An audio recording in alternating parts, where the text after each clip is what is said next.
So on Saturday, there were protests all over the United States against Donald Trump called No Kings. This is the second wave of the No Kings protest. There were No Kings protests over the summer. So they were doing this yet again. I'm going to tell you the good. I'm going to tell you the bad. We're going to get into a mixture of it. But I do want to start by showing you some of the highlights from those protests. This part I thought was really interesting. It came from a group of kids in New York. The kids are paying attention, guys. The teenagers, they're paying attention. They are chanting, "Release the Epstein files" at the New York City, the New York City No Kings protest. Release the Epstein files! Release the Epstein files! Release the Epstein files!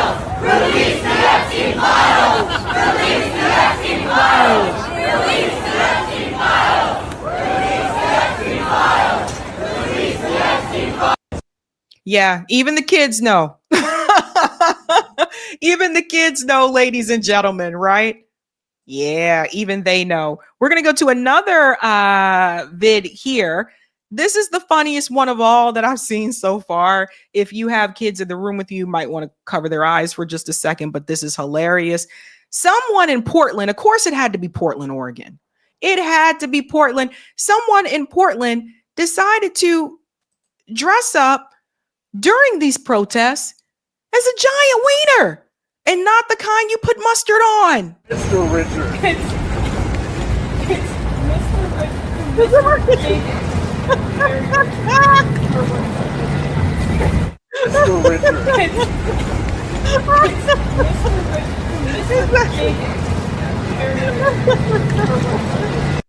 His sign said, "Eat a bag of," you know. He's just walking down the street, balls and all. I don't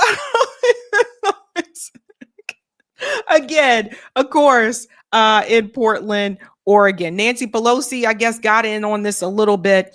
I think you guys will see after this. Nancy needs to retire. Look at this. Gonna tear up the crown. Gonna tear up the crown. Yeah, it's time for Nancy to retire.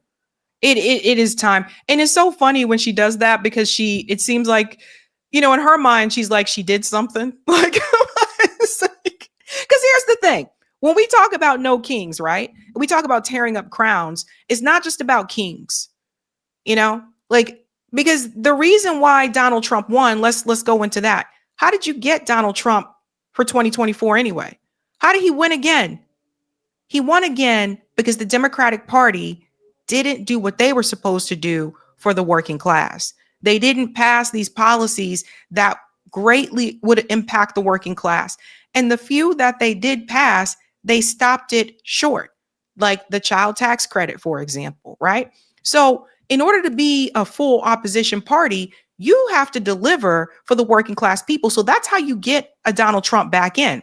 Then two, of course, the Gaza situation. The Democratic Party should have been better on that. They should have been, against genocide. Nope, because they're complicit too. They're complicit. They want Israel to be there. They, support what's happening to the Palestinian people. And they really did not expect the outrage that came in the streets. So there's that. But here's the other part. You don't get the kings without the billionaires. You don't get the kings without the billionaire class, which Nancy Pelosi supports. The Democratic Party as a whole supports the billionaires. They're the ones that are throwing money out here, buying politicians, trying to throw elections. Bill Ackman just made the announcement a couple of days ago. He's putting millions of dollars to try to stop Zoran Mandami from winning mayor in New York City. Now, you don't have to like Zoran, but it's the billionaires that are doing a lot of the control, ladies and gentlemen, and they have a lot of money to spend. So instead of no kings, I'd say, where's a protest that says no billionaires, But they're not going to do that, and they can't do that because they are complicit too. They also take money from billionaires. That's the problem with the Democratic Party, and that's why it's not a true opposition party. You can't really say the Republicans are bad and corrupt. They take billionaire money because the Democratic Party is also bad and corrupt and takes billionaire money. If they didn't, then they would have a stronger position. So that's the problem there. Mehdi Hassan spoke at the No Kings rally in D.C. Donald Trump, the man who uses Palestinian as a pejorative, as a slur, has no plan for Palestinian freedom, no plan for Palestinian statehood, no plan for justice for the Palestinians who have been massacred and starved and genocided and ethnically cleansed for the past 2 years, including the past 9 months of his presidency.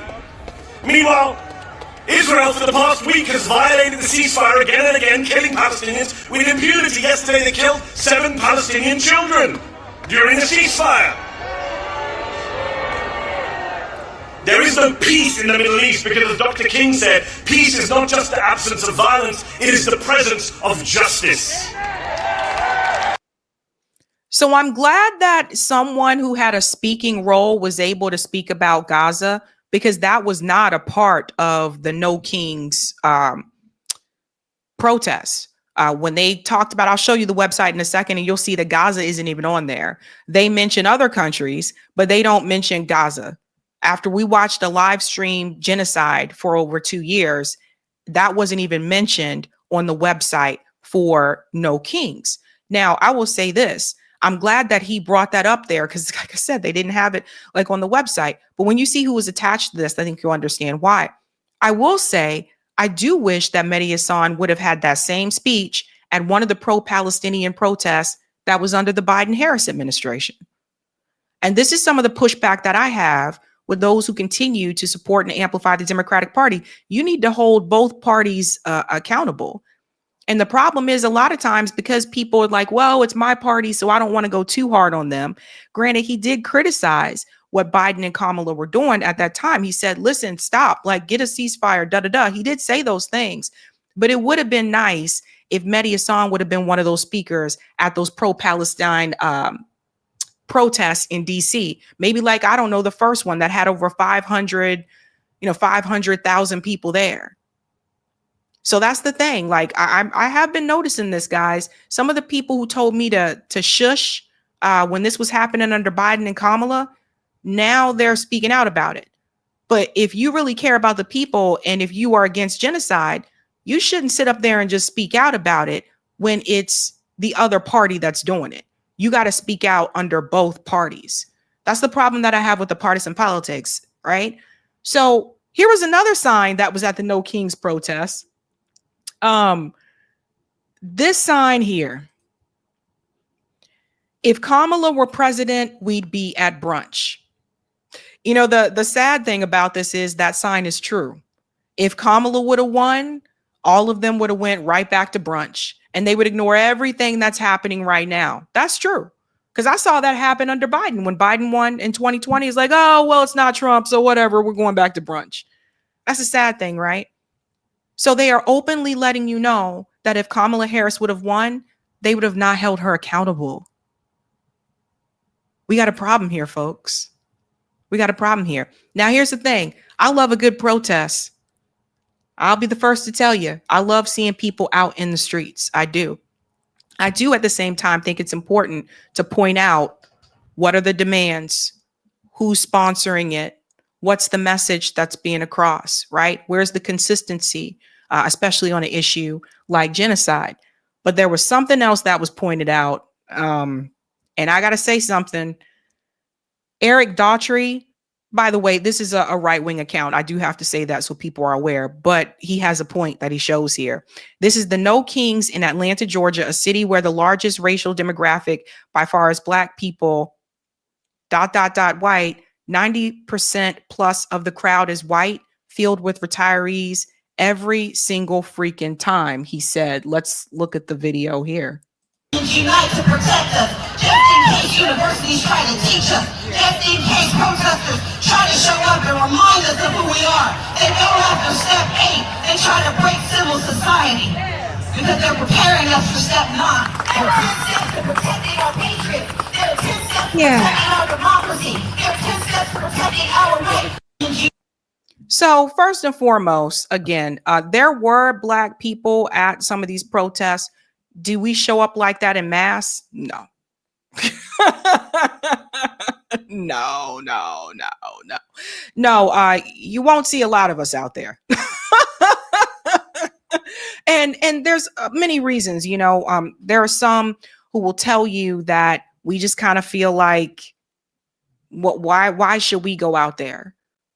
Why should we do that? Some will tell you we're tired. We don't feel like going out there for all this. Others may say, well, no, I'm not trying to go out there and get arrested. Even at some of the peaceful protests, I've seen people get arrested. I've seen that in person.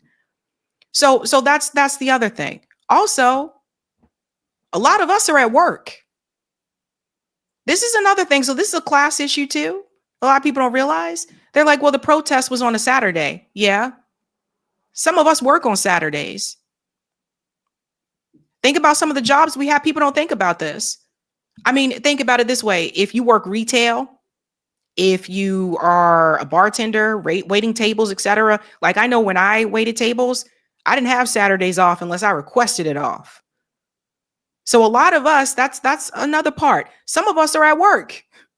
And then you got to think, okay, should I take off from my job to go to this protest or should I, go to work because I got bills to pay? These are just realities. Also, a lot of times at these protests, when police show up, we know we're more likely to be targeted. So I understand it. Like, this is another thing. And some people online were like, why aren't more Black people there? And da-da-da-da. And I'm like, yeah, a lot of times we don't want to put ourselves at risk like that. Because like I said, we'd be the first ones that get the police come. We'd be the first target. So there's that. But ultimately, I think, when you look at the way the exit polls, just look at the exit polls from 2024. And I voted third party. And there are many of you that did too. But that's not what I'm talking about. If you look at the exit polls, for as many times as people pointed their fingers, Barack Obama pointed his fingers at Black men, the problem is you brothers and all this kind of stuff, not supporting Kamala Harris, the exit polls show the majority of Black voters voted for Kamala Harris. Yes, Trump did make gains with Black men. According to the exit polls, yes, he did. He did have increases there. But as a whole, the majority of Black voters voted for Kamala Harris. That's just what it shows. So a lot of times Black people just look and feel like people have been yelling at us. They point their fingers at us and said, you guys didn't show up. That's not true. The numbers don't show that. Did we show up the way that, we may have for Obama or Biden or Hillary? No. But I think that says something about the candidate that the Democratic Party chose and selected, because there was no primary. Let's just keep it real. I think that says something about the candidate. But a lot of times, to be honest, Black people just tired. Black people like, yeah, I don't know, bud. I don't ever want to risk my neck out there like that, guys. I don't know, man. I don't know. Now, just to show you a comparison, this was shared by Isaac Bryan. No, this isn't a No Kings rally. This is the Taste of Soul on Crenshaw Boulevard yesterday in Los Angeles. See the difference? Yeah. See the difference? There you go. So it just, and some people are mad. Some people are mad, like, Black people, you should have been out there. How dare you not participate? Okay.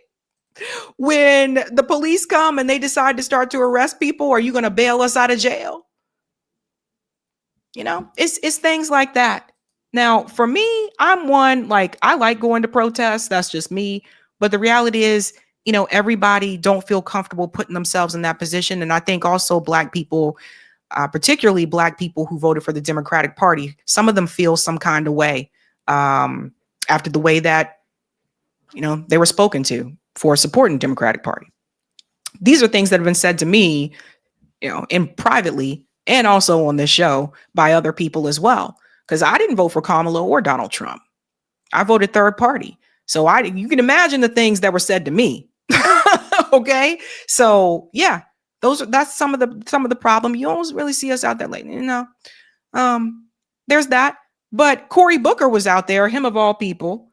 Yeah, I think he's going to try to run for president again. He just proposed to his girlfriend, who is not Rosario Dawson, but looks very much like Rosario Dawson, who was his ex-girlfriend.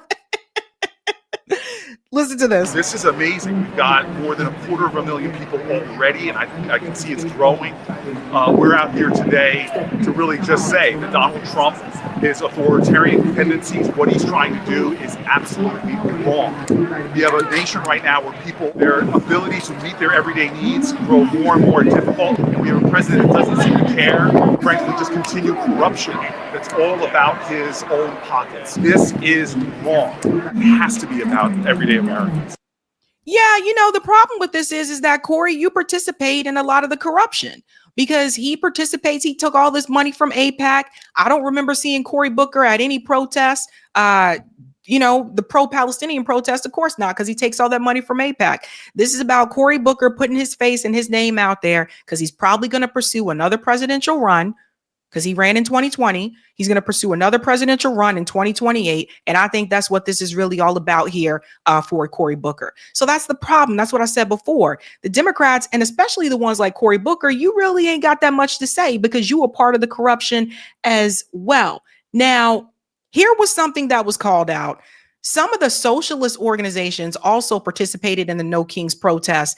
And I got to tell you, this was very concerning. Listen, Kala said this. It's very concerning that socialist organizations' response to the Trump regime is to ally with the genocidal Democratic Party and portray Trump as a unique evil rather than to build an independent, united front against fascism, which was equally necessary under the Biden regime. So shout out to Kala there for that. This is the Party for Socialism and Liberation, also known as PSL.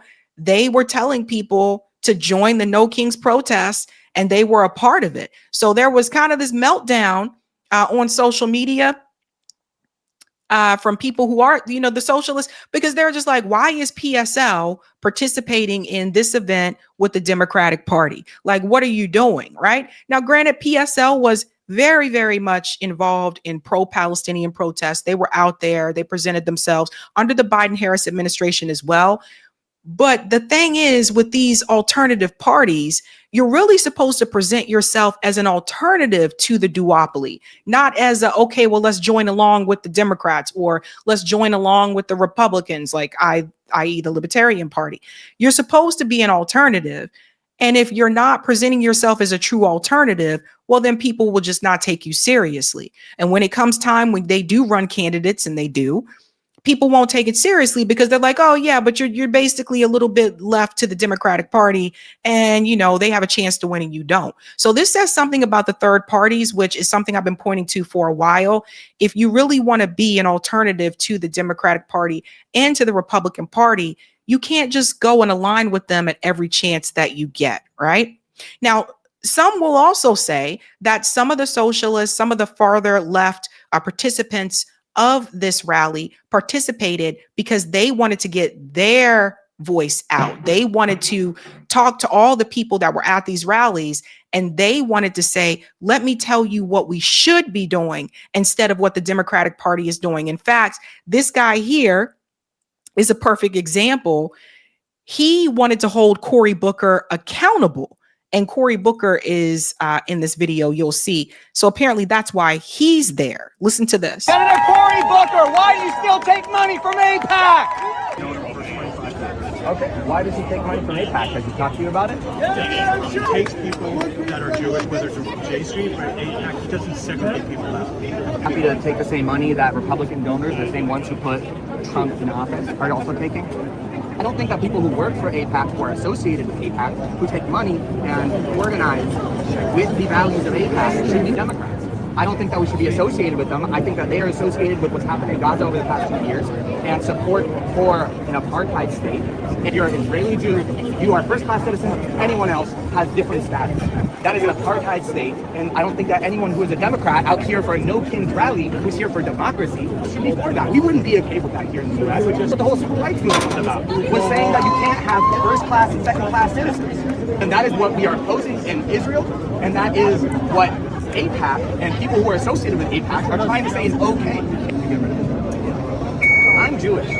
I think that there should be one state, as the United States is, in which everyone is afforded the same rights, the same democratic rights, the same civil rights, the same rights under the state to be able to vote and choose representation. That means Israelis, that means Palestinians, that means Jews, Muslims, and Christians, that means everyone. Israel right now is an apartheid state. And I don't think that any Democrat who says that they are for democracy should support it. So he was there to present the actual left position. So that's why some of them were there. And I thought it was important that you guys hear what he said, that the Democratic Party should not be aligned with AIPAC in any way, shape, or form. And that he said he supports one state where everybody has equal rights. And this is something I think that's important to bring up. As much as Cory Booker does talk about civil rights and all this type of stuff, you don't support civil rights abroad, though. You know what I mean? Because if you're backing Israel, you don't support that. You don't support equality. So you can't have it both ways. So that's why some of them were there. They were like, this is my chance to get this message across. So I did want to make sure that people saw that as well. And here's another one. Brenton, I just handed out 300 of these in only an hour at No Kings in Bellingham, Washington. And he is part of the Workers Against Fascism, ready to distribute our own article at No Kings tomorrow. So some organizations came there to basically hand out their own booklets, their own brochures for their organizations. They say, okay, maybe this is my opportunity to approach some of the liberals and to tell them why the Democratic Party is not moving in the right direction. This was my chance to get that out to them. So that actually, I understand that position because, again, there's a lot of people there. So that's your opportunity to get that across to more people. And I think that's why some of those socialist organizations were there. Maybe not necessarily to align themselves with the Democratic Party, but to give people another option.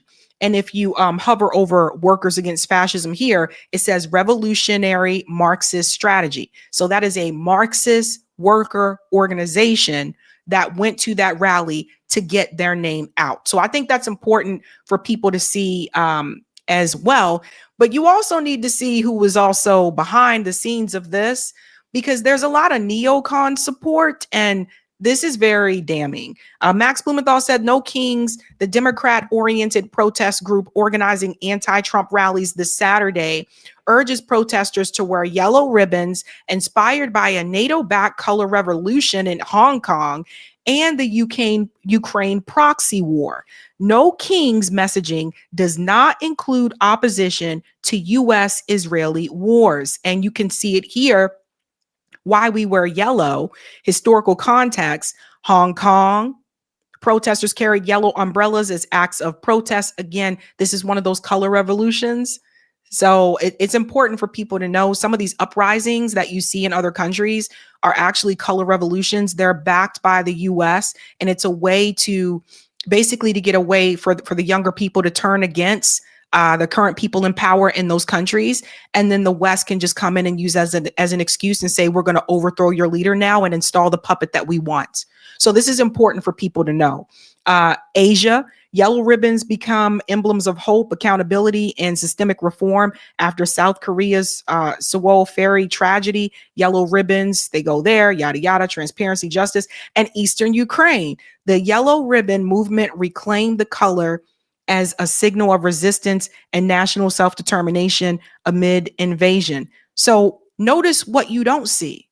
Notice you don't see Gaza there at all. That's why I think it's important people pay attention. When you look at the details, when I looked at their website, that was very telling. Genocide been happening for over 2 years, and you don't even mention Gaza.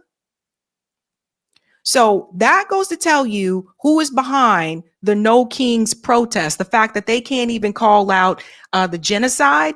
When we get to the neocons that are attached to this event, as you'll see as well, Home of the Brave, a group of neocons like Bill Kristol, ex-FBI officials, and wealthy corporate GOP lobbyists is kicking in $1 million to promote No Kings and steer it to the pro-war center right. Their first and bizarrely equates Donald Trump with Hugo Chavez. So I'll click on some of the pictures here. Home of the Brave launches a new $1 million ad campaign to support the No Kings rally. So remember when I told you, pay attention to where the funding is coming from. And here we go. You got Bill Kristol, neocon, warmonger, Barbara Comstock, former member of Congress representing Virginia's 10th district. Wait till you see the rest of them. Hold on. Susan Rice, another neocon, part of the Obama administration, served as domestic policy advisor to Joe Biden. You see all these neocons? Wait for it. George Conway.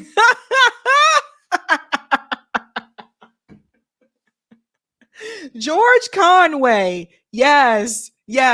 Him of all people. So that's what this really is. That's who's backing it. And I think the big flag was when Hillary Clinton was like, yes. Let's go to the No Kings. Let's go to the. That's the big one. Something else that James Lee shared, I thought was interesting. No kings except for our king. See, people forget this. In 2012, liberals want Obama to be a king, not a president. But we're saying no kings today, right? They saying no kings today. So if you look at the website, one of the things that I notice is there are no demands on this website. No kings, no thrones, no crowns, no kings. Cool. What are the demands? So we'll just see. And I went through the whole website.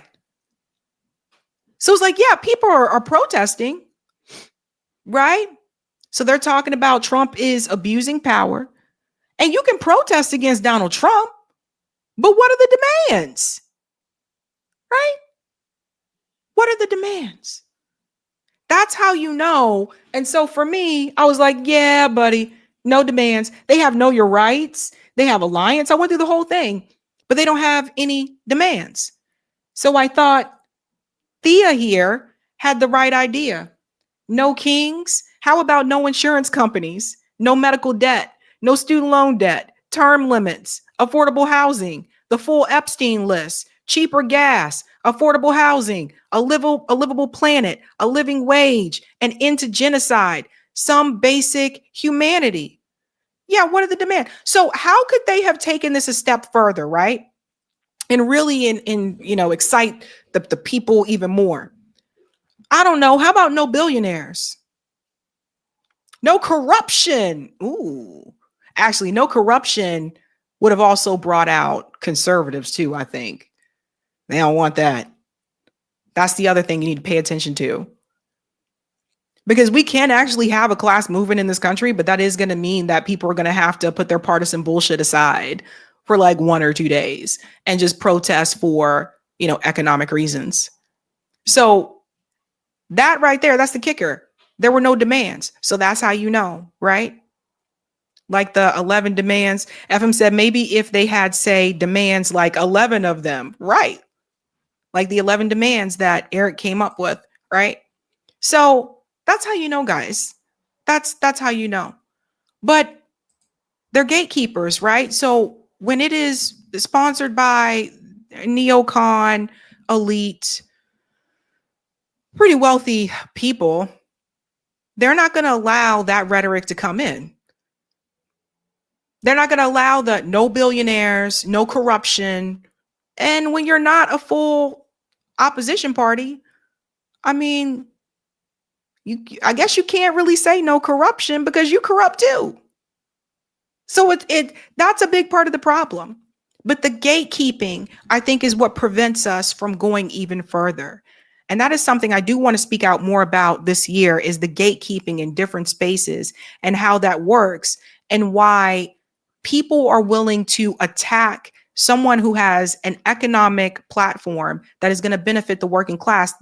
Democrats will attack them more than they even attack someone that's a part of Trump's administration. Because even though these protests are happening against Donald Trump, at the end of the day, all of these neocons still want to protect the status quo. So if that means that the choice is between Donald Trump or a Donald Trump-like figure and a Zoran Mandami, they're going to attack Zoran Mandami even more. You see what I'm saying? the gatekeepers. Hey guys, this was a Sabby clip. If you like what you saw, hit that like button and subscribe.